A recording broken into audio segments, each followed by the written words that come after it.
Moje iskustvo u Poliklinici Arena je izuzetno ugodno. Tete na recepciji i sami doktori su uvijek tu da odgovore na svaka vaša pitanja.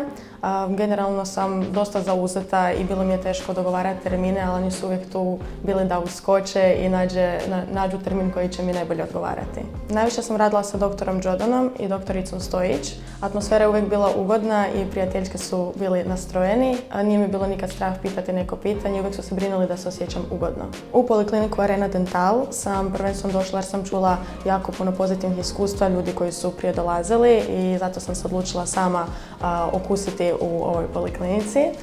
Izuzetno sam zadovoljna i preporučila bih ih svima jer je osoblje izuzetno profesionalno i atmosfera je i više nego ugodna.